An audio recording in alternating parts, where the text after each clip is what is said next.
All right, let's jump right in. Today we're going to tackle a really big question. What did the earliest Christians actually believe? I mean, how can we possibly know for sure, looking back across almost 2,000 years? To find out, we've got to bridge that massive gap in time. So, let's get into it. So, right off the bat, here's the problem. We are separated from the early church by something like 17 centuries. That's just a staggering amount of time. So how in the world do you bridge that gap? How do you get a truly authentic, unfiltered look at the faith of our ancestors? It feels like trying to solve an ancient mystery, doesn't it? Okay, so a time machine is probably off the table. But we have the next best thing. We can find a reliable witness. We can find someone who lived back then, someone who taught the faith, and, crucially, someone whose words were carefully written down and preserved. We can listen to a voice that was actually there. And that witness, our guide for today, is Saint Cyril of Jerusalem. This man was a bishop and what the church calls a doctor of the church, and he lived smack in the middle of the 4th century, one of the most chaotic, formative, and absolutely crucial periods in all of Christian history. He's exactly the person we need. Now, you'll hear him called a post-Nicene father. That's a key detail. All it means is that his life and his work happened after the famous Council of Nicaea in 325 AD. You know, the council that gave us the Nicene Creed, and really defined the divinity of Christ. So Cyril isn't just living through history, he's on the front lines, teaching and defending the faith right after these core beliefs were being set in stone. And believe me, his world was anything but calm and peaceful. We're talking about a time of intense theological conflict, where faith and politics were completely entangled. The big controversy was a heresy called Arianism, which basically denied that Jesus was truly God. And Cyril was right in the thick of that fight. And this timeline, wow, it really shows you what his convictions cost him. He was exiled from his own city not once, not twice, but 3 separate times by emperors and bishops who sided with the Arians. All told, he spent about 16 years of his time as bishop in exile. This tells you that for Cyril, these beliefs weren't just academic ideas. They were truths he was willing to suffer for. So how do we access what he taught? Well, I want you to think of his writings like a geological core sample. You know, when scientists drill down into the ice or the earth and pull up a perfect cross-section of the layers from centuries ago, that's what Cyril's work is for us. It's a perfectly preserved slice of 4th century belief.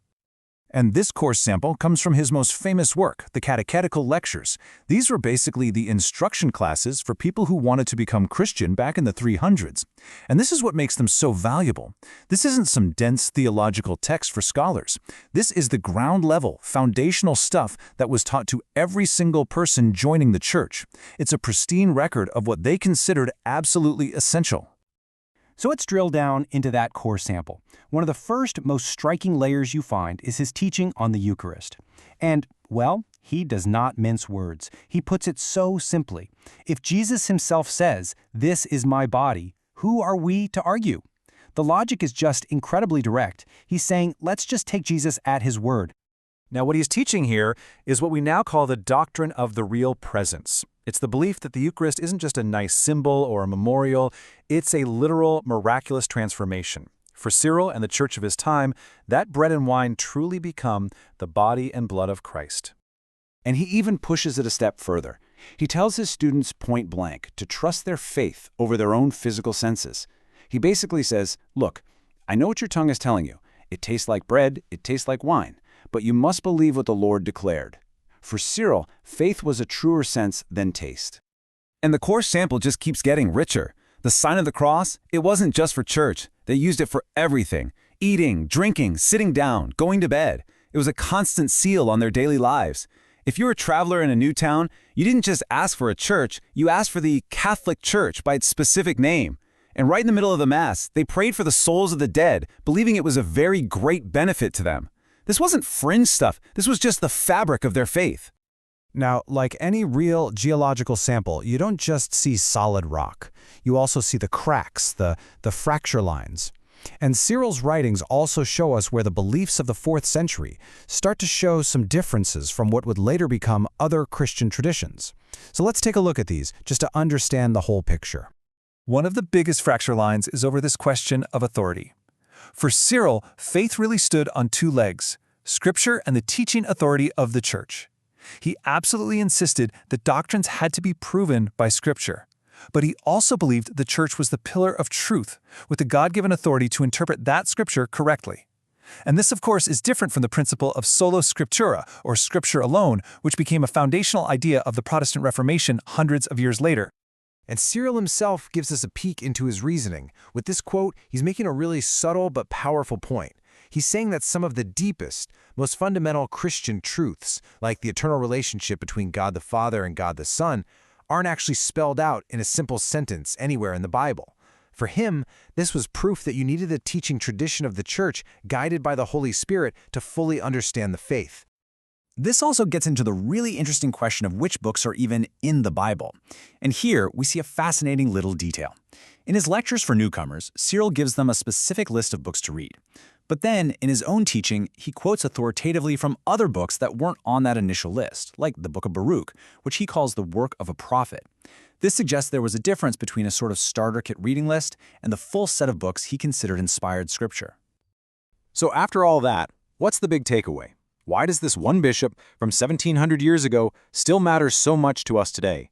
Well, it's because his legacy is that of an absolutely irreplaceable witness to history.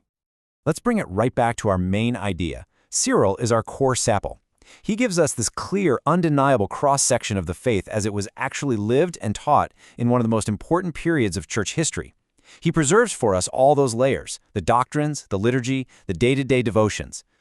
So, to sum it all up, Cyril is a pivotal witness for a few huge reasons. He gives us incredible clarity on what early Christians believed about things like the Eucharist. He confirms the historical continuity of practices that people still debate today. And he did all of this while standing firm, defending the core of the faith against a massive heresy, even when it cost him everything. He's like an anchor in a stormy sea. And that leaves us with one final, pretty powerful question to think about. Based on everything we've seen in his own words, his teaching on the real presence, on the authority of the Church, the prayers for the dead, the sign of the cross, if Cyril of Jerusalem were to somehow walk out of the 4th century and into our world, whose church would he recognize? Which one would feel like home? It's a challenging question about history, faith, and what it means to be connected to the past.